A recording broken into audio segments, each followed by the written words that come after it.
Hey, it's Frank here with Frank's DIY and Homeowner Help, and here is our project for today. So this thing I picked up for under $100 on the side of the road. It's Noma 10 by 29, so 10 horsepower, 29-inch cut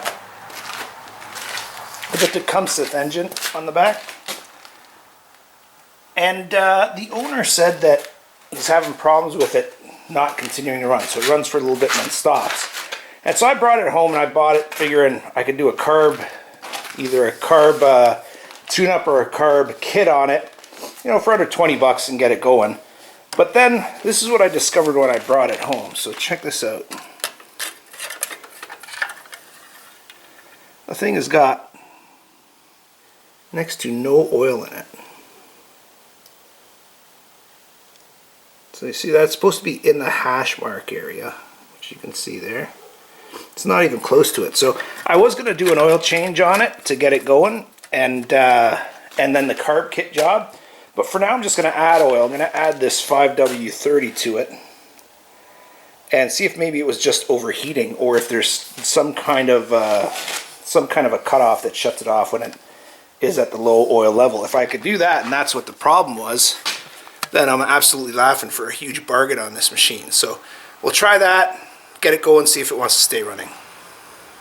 Okay, so all we're going to do is just pour the oil right down the dipstick tube here. And this probably won't take the whole liter of oil. So I'll just pour half in and then check it, and then see if that gets us into the hash marks.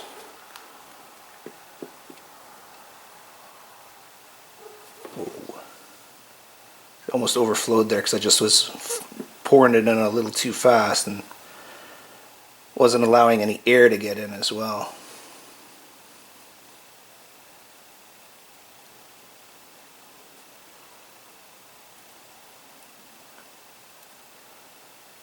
Okay, so that's getting to be about half.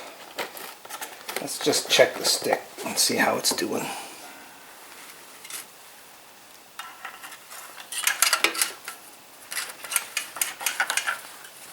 Do it this way so you can see it. And we'll give it a wipe here.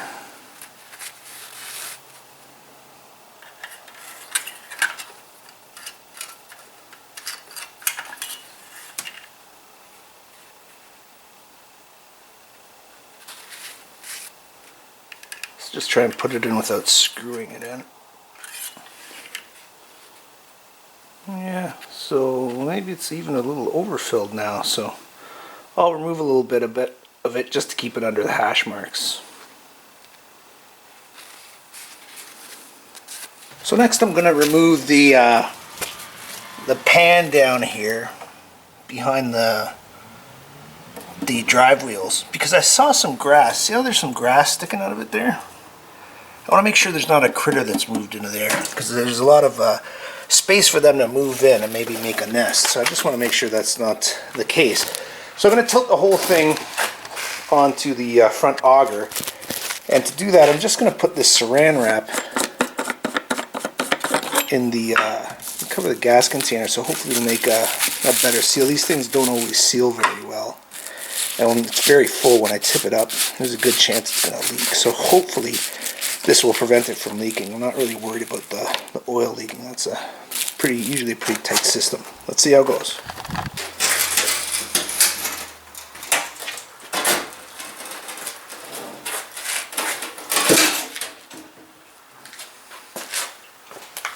Okay, so they are 3/8.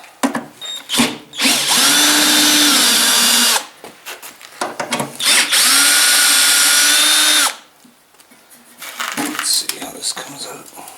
Yeah, good decision.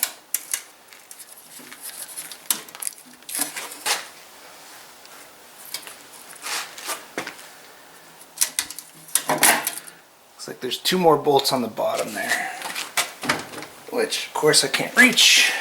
I'll have to get a driver for it. These have never been removed. They're just rusted right solid in there. The pan's kind of rusted too, so we'll see what kind of shape it's in when we get it out.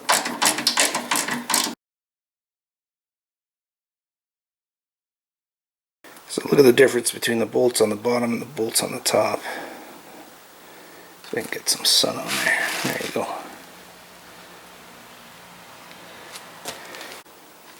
Okay, now let's see what awaits us in here. Oh boy. Well, as I suspected, a whole bunch of crap.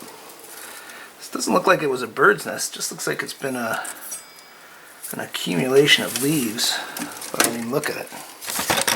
It's nasty. Like, that's all important working parts that need to be kept nice and clean.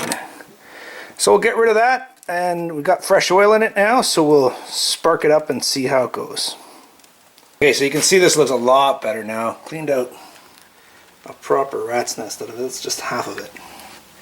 But now it's nice and clean, and I checked this area here, which is the axle, which, let's see if I can do this one-handed, where you see the gears. That's essentially the gears of the machine. It slides along that axle, which requires a bit of lube, and I'm touching it. It's got a bit of grease on it right now. I'm not going to do that now. You want to be really careful lubing anything in here. You're not actually supposed to lube the chains at all, because if you get any kind of lubricant on this wheel here, your drive wheel, then it won't work, right? It works with friction between this and that. That's how you get your various speeds going one direction and then going to the other side. It gives you a couple of speeds in reverse as well. So I'm not going to mess with that now because it's working okay, but I will get into that as I just as a spring cleanup when I prepare this thing for storage. So one more thing I'm going to do, just check up here, and thankfully the gas tank has not leaked. I'm not smelling any gas, not seeing any oil dripping. So I'll get this thing upright, and then I'm going to remove the belt cover and just have a look in there too. It looks pretty clean from what I can see. But I just want to make sure there isn't a rat's nest in there too. Those are the two places where they can be. Okay, so we put the pan back on here, nice and clean, and now we're just going to right the machine. Oh, this thing's heavy.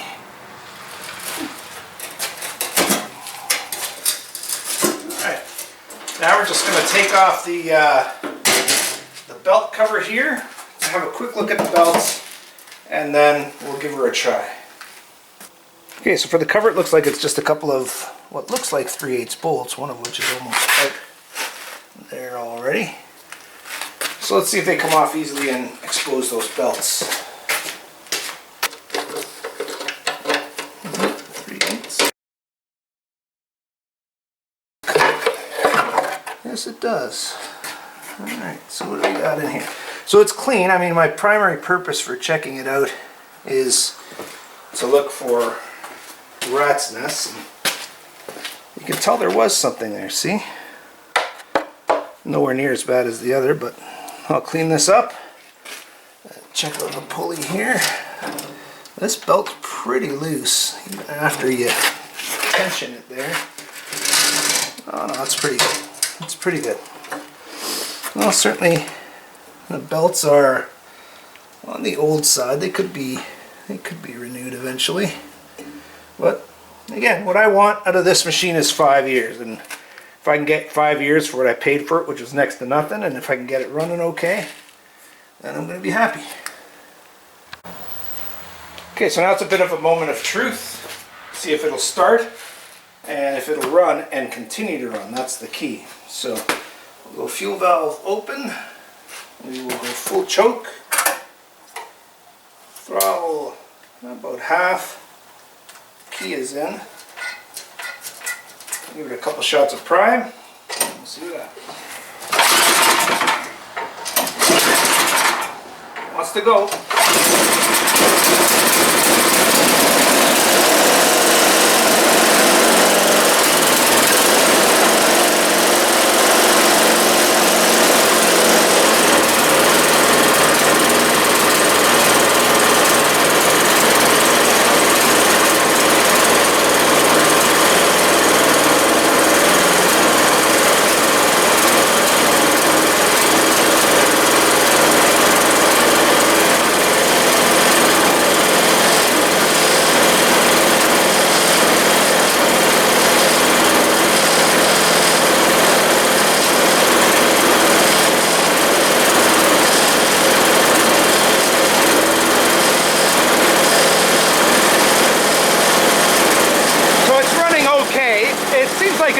a little bit, so might just want to check the valves for spacing a little later on, but it never ran this long when the owner showed me it, so I'm going to let it run for another minute or so and then see if I can throw some snow with it and see what happens.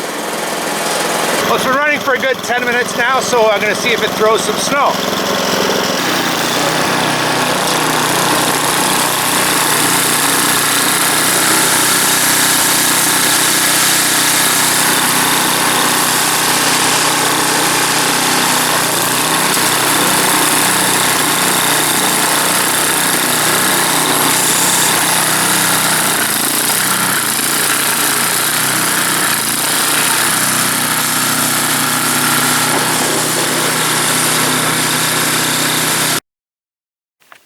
Okay, so I put it back in bed here in the garage, and I'm going to have to call this a success.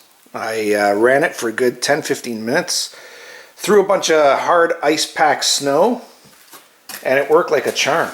No complaints, no leaking oil. I did overfill the oil, so I drained a little bit out of it, and then it settled down quite nicely. So I'm going to do a series of videos on maintaining this beast and preparing it for the summer and such. And just stay tuned and join me in my snow blowing adventure with Frank. Frank's Homeowner DIY and Homeowner Help.